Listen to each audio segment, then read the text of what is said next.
Bonjour, Bélier, Lion et Sagittaire. Aujourd'hui, je vais vous tirer avec les oracles d'Isa, Isabelle Serre, qui a fait des super beaux oracles. J'en ai 4. Alors, on va découvrir ensemble c'est quoi, là j'ai mes notes, parce que je suis vieille. Donc, on va découvrir ensemble c'est quoi vos vies antérieures. Mon Dieu, d'émotion. Vos vies antérieures, libération énergétique, qui fait toujours très bien.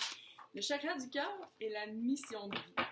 Donc, sans plus tarder, on va voir... Là, pourquoi je vais faire ça, moi, dans le fond, c'est pour voir c'est quoi votre relation entre vous et la source. Comment développer une relation saine, source, lumière, Dieu, peu importe comment vous voulez appeler ça. C'est votre cheminement à vous. Donc, ça va être 3 cartes, il en manque juste une.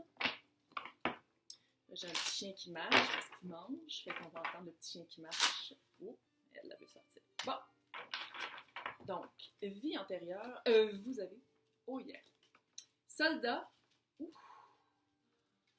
Oh. Excitant. Soldat. Je ne sais pas si vous faites des rêves par rapport à la guerre, dans les tranchées, de la boue. Tuer avec des.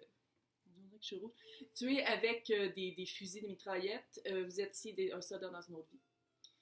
Donc, c'est très, très... Oh, j'ai des gros frissons. Oui, vous étiez des soldats dans d'autres vies, Bélier, Lion, Sagittaire, et il faut peut-être travailler là-dessus. Il faut peut-être essayer de se débloquer, peut-être faire de l'hypnose, il faut faire un déblocage parce que abondance bloquée à cause de ça, c'est clair. Et aide aux autres.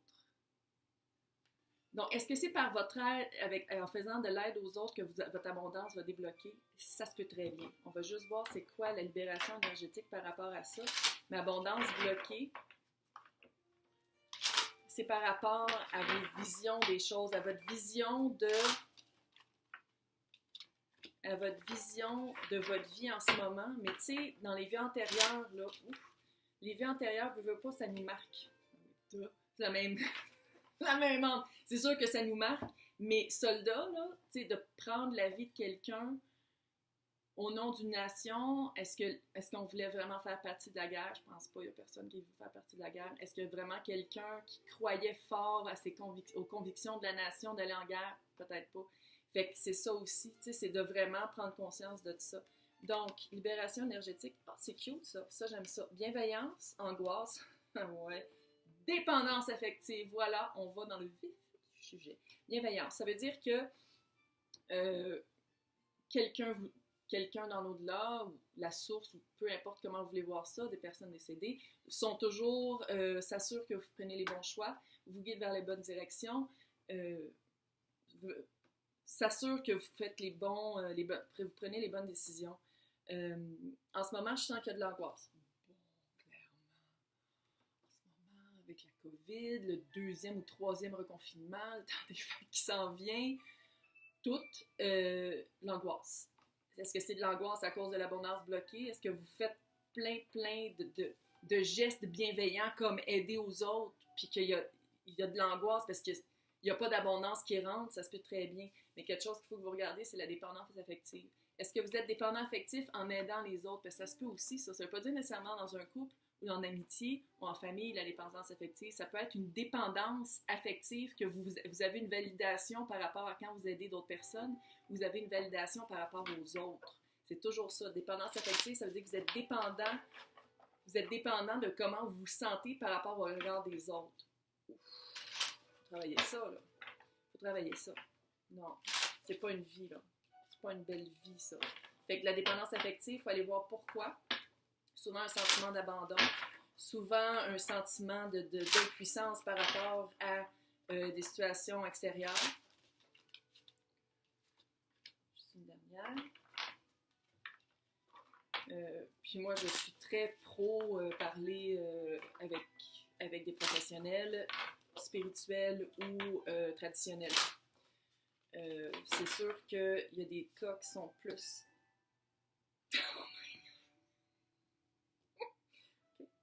J'aime ça quand la source confirme ce que je suis en train de dire. La carte, tu sais, parce que j'attends souvent qu'il y ait des jumpers, qu'on appelle des cartes qui sortent. Mais là, j'ai pris la dépendance affective, qui est littéralement la même carte, mais pas dans le même deck. Ça, c'est le chakra du cœur.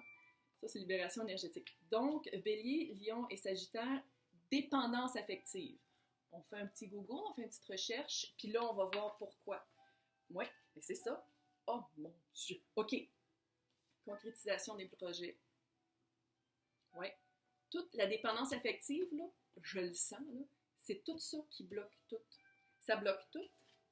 Et vous avez des mémoires karmiques par rapport à être soldat. Voilà. J'aime ça quand la source répond littéralement à mes questions. C'est vraiment ça. Vous avez des blocages. Vous avez des blocages qui bloquent tout. Fait qu'il faut vraiment que vous alliez travailler sur vous. C'est vraiment...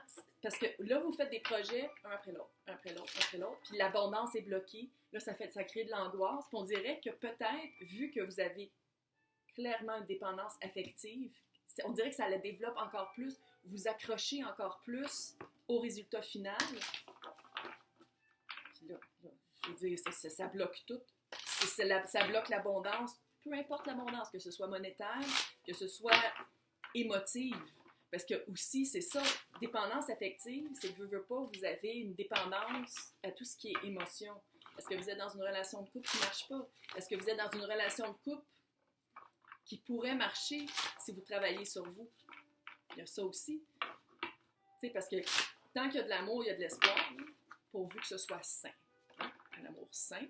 C'est sûr que dépendance affective, ça peut faire aussi, parce que vous ne voulez pas vous écouter une chaîne comme la mienne, vous écoutez des vidéos comme les miennes, ça veut dire que vous êtes ouvert à ça, vous êtes spirituel. Si vous êtes spirituel, est-ce que vous êtes peut-être dans une relation avec un narcissique? Ça se peut, parce que les personnes empathes, les personnes empathiques, les personnes qui sont ouvertes à ça, souvent ils ont des relations avec des narcissiques parce qu'on essaie de les guérir. Dépendance affective, dans ce cas-là, ça ne marche pas. Dépendance affective avec quelqu'un qui est sain, puis qui veut évoluer, puis qui est bon pour vous, là, ça vaut la peine. Donc, votre mission de vie. Fausse promesse, événements imprévus et défis, mauvaise voie. Vous êtes avec un narcissique. Voilà. Confirmation. Ça ne s'adresse pas à tout le monde, le message, mais j'ai des gros frissons de la source qui me dit qu'à quelque part, Bélier, Lion, Sagittaire, il y a quelqu'un à qui je parle, vous ne voulez pas le voir, vous vous bloquez parce que, tu sais, on aime beaucoup les empathes, hein, puis on veut aider, puis mon Dieu. OK. Fausse promesse. C'est quelqu'un qui fait des promesses. C'est quelqu'un, oh oui, je vais changer, oh non, je ne te tromperai plus, oh non, je vais arrêter de te battre, oh non, je vais arrêter de faire ça, je te le promets la dernière fois. Fausse promesse. Événement imprévu, défi. Est-ce qu'il vous a trompé? Est-ce que vous allez recevoir un message de quelqu'un avec qui il vous a trompé? Est-ce que vous allez vous rendre compte qu'il ment? Est-ce qu'il était supposé d'être avec quelqu'un, puis finalement, la personne, ça fait 2 semaines qu'elle l'a pas vu? C'est ça. Mauvaise voie. Vous êtes là, vous n'êtes pas dans la bonne voie. Ça se peut, j'ai le feeling que la personne à qui je parle, c'est quelqu'un qui commence un cheminement. Je sais que le monde a peur du mot spirituel, mais spirituel, c'est juste notre relation avec nous-mêmes. On va le prendre comme ça. Vous commencez un cheminement. Vous n'êtes pas seul. Il y a vraiment du monde. Votre team, votre gang, votre équipe de l'au-delà est avec vous et va vous pousser vers les bonnes décisions. Mais tout ce que je vois en ce moment, là, c'est tout à cause de votre dépendance affective aux mauvaises personnes et à cause, probablement parce que vous étiez soldat dans une autre vie, puis peut-être vous êtes parti à la guerre 17-18 ans, puis vous n'avez jamais vécu c'est quoi l'amour, fait que vous avez sauté sur le premier que vous avez vu ou le premier qui vous a donné qu'est-ce que vous pensez que vous avez besoin. Clairement, c'est pas ça. Là, on arrête ça tout de suite. Là, on prend une grande... Là, c'est sûr que là, en ce moment, c'est les fêtes qui arrivent, fait que c'est... Beaucoup de couples se laissent pendant le temps des fêtes, je fais juste le dire comme ça. C'est de la dépendance affective. J'ai l'impression que c'est pour un couple. Aider les autres, oh my God. Fait qu'il va y avoir un événement qui va faire « Ha! » Voilà. On appelle ça un élément déclencheur quand on écrit de la fiction. L'élément déclencheur, c'est ça qui commence au début de l'aventure, de la grande aventure du personnage principal qui est vous. Le personnage principal dans votre vie, c'est vous. Vous n'êtes pas un personnage secondaire. No! Personnage principal. Puis avec ça, vous allez vous rendre compte que vous êtes vraiment dans la mauvaise voie. Donc, qu'est-ce que je vous dirais de faire, personnellement? Commencez à méditer. Méditer, ça peut se faire les yeux ouverts. Pas besoin de faire du Aum avec des cristaux. Allez marcher dans la nature. Prenez le temps de respirer du fond du ventre. Pas d'ici, là. du fond du ventre, respirez, vous pouvez avoir les yeux ouverts, regardez les arbres, comment c'est beau, même si on est presque à l'hiver, mais ça c'est un tirage intemporel, mais en ce moment on est en hiver. Moi je trouve ça beau pareil, les arbres qui n'ont pas de feuilles. Restez avec vous-même, connectez-vous avec vous-même, avec votre source à vous, puis dès que vous allez commencer à entendre votre petite voix, suivez-la, parce que où est-ce que vous vous dirigez, c'est pas là où vous êtes supposé d'aller.